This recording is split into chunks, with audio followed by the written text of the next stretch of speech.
आपसे जुड़ी हर खबर के लिए सब्सक्राइब कीजिए 3N न्यूज नेटवर्क।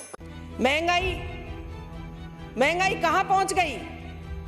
एक रसोई का गैस का सिलेंडर जो 400 साढ़े 400 रुपए में आता था वो आज दुगनी कीमत पे पहुंच गया। डीजल पेट्रोल 100 पे पहुंच गया। और ये छोटे से शासन का है।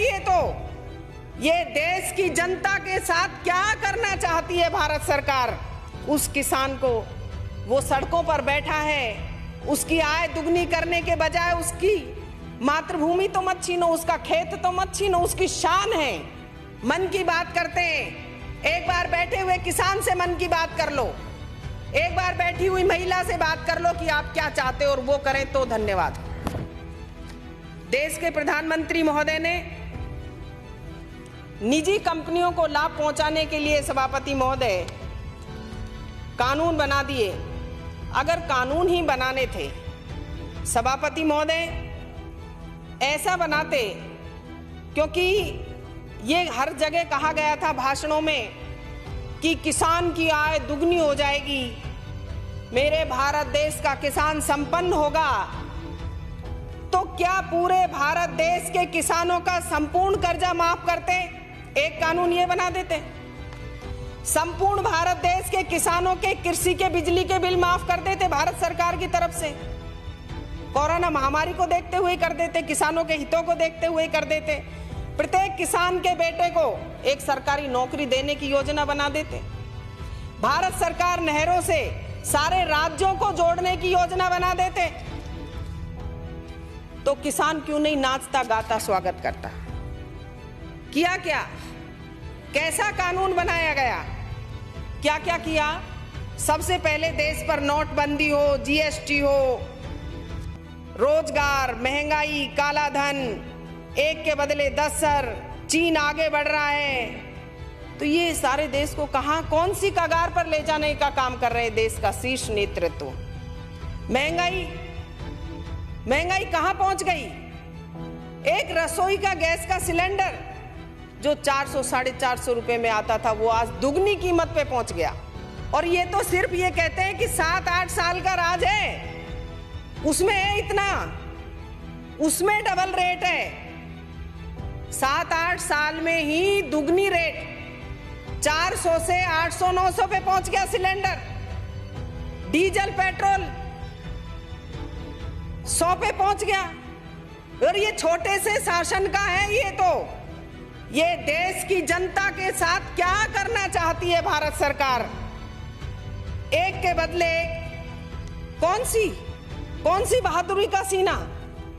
ये ला देंगे, वो कर देंगे, लेकिन कहां है? ऐसा आज तक 70 साल में कभी नहीं हुआ भारत देश में, कांग्रेस के शासनकाल में, कि कोई इस तरह से इतने किलोमीटर तक भीतर घुस जाए भारत की सीमा में। कभी नहीं हुआ। ऐसे इसी को कहते हैं क्या कि देश को कहां ले जा रहे हैं?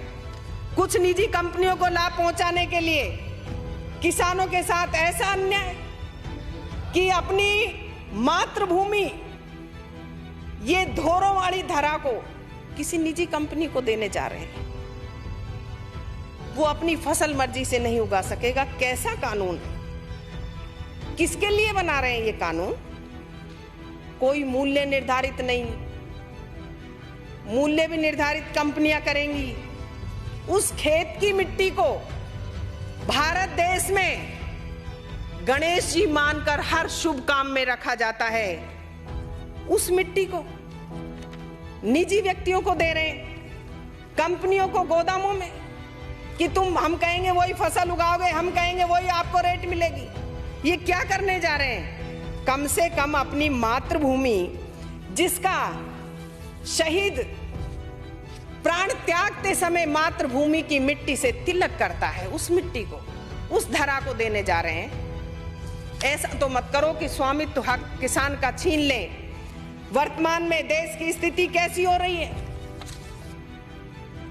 देश की रीढ़ की हड्डी अन्नदाता, जो इस देश का पालन पोषण करता है, पेट पालता है, पेट भरता है, और वो उस देश के लिए, उस किसान के लिए, उस किसान को वो सड़कों पर बैठा है, उसकी आय दुगनी करने के बजाय उसकी मातृभूमि तो मत छीनो, उसका खेत तो मत छीनो, उसकी शान है। भारत देश के किसान की शान बान उसकी मिट्टी है, उसका खेत है, उसका खलियान है, उसका धोरा है, उसे तो मत छीनो। सैकड़ों किसानों की मौत हो गई सभापति महोदय। कम से कम उनकी मौत से ही सबक ले लें देश के प्रधानमंत्री महोदय। लेकिन अपनों के आगे, अपने परिवार के आगे, अपने भारत देश की जनता के आगे, अपने भारत देश के किसानों के आगे झुकने में कैसी शर्म। ऐसा नहीं होना चाहिए। बीजेपी काल में इस तरह के ये कानून बनाकर इस देश को कौन से कोने में ले जा रहे हैं, कौन सी गर्त में ले जा रहे हैं देश के प्रधानमंत्री महोदय। मन की बात करते हैं, एक बार बैठे हुए किसान से मन की बात कर लो, एक बार बैठी हुई महिला से बात कर लो कि आप क्या चाहते हो और वो करें तो धन्यवाद। ये तो धन्य है देश के पूर्व प्रधानमंत्री जवाहरलाल नेहरू जी ने स्वामित्व का अधिकार दिया। कम से कम पिछली देखते हुए हरित क्रांति हो, पंचायत राज हो, वोट देने का अधिकार हो, कोई भी एक एक काम उठा करके गिन ले और आपके 7-8 साल के कोई एक योजना तो ऐसी गिना दो जिससे कि आमजन को फायदा मिला हो। लेकिन नहीं, अरे आप तो अगर कोई राम का भी नाम ले रहा है तो कह रहे अरे अरे तुम राम का नाम क्यों ले रहे हो, राम का नाम क्यों ले रहे हो, राम तो वहां बैठे हैं। अरे ऐसी जगह है क्या? संसार में ऐसी कोई जगह नहीं जहां हवा नहीं हो, ऐसा कोई हृदय नहीं इस संसार में जहां राम नहीं हो। कोई खुदा कहे, कोई यीशु कहे, गुरुदेव कहे, ऐसा कोई जहान नहीं जहां राम नहीं हो। क्यों? आप क्यों उसको ले रहे हो? ये बपोती नहीं है, ये कोई एक आदमी की कोई ऐसी व्यवस्था नहीं है। देश के प्रधानमंत्री महोदय को समझने की जरूरत है कि कम से कम वो देश के नागरिक, आम नागरिक, किसान के हित की बात करें और राजनीति के लिए आंसू नहीं। कम से कम एक बार तो बात कर लें। वो क्यों नहीं करते? एक बार किसान से बात करें, टीवी के जरिए करें, रेडियो के जरिए करें, बुलाकर करें। लेकिन नहीं, इतना मादा नहीं है, 56 इंच में इतना मादा नहीं है कि किसान को बुलाकर बात कर लें। इतने निर्दयी कहां है? ये देशभक्ति कहां झलकती है? सिर्फ और सिर्फ भाषण में देशभक्ति झलकती है, भाषण में आंसू झलकते हैं, लेकिन देश की जनता के लिए कोई आंसू नहीं, कोई भक्ति नहीं।